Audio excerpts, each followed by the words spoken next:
når jeg har nærmere besked om det. Derudover for de gæster, for overnattende gæster, for vores deltagere her, der vil der i dag være aftensmad på den lille bane. Altså aftensmad på lille bane ind i hallen, og det er kl. 18.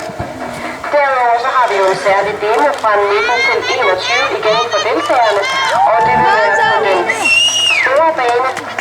Det er Katja Hunds, der vil stå på den. De sidste ting, der skal ske, der lige nu er der barrel race udenfor på den store bane. Godt. Det er kl. 16, der er en træningsindstilling udenfor på sæt.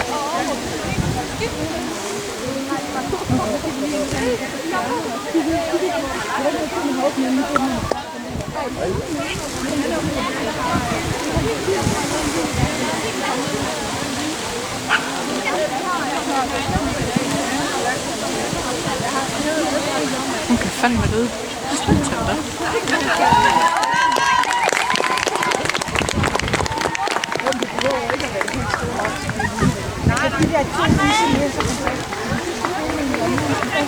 Det er vildt. Ja.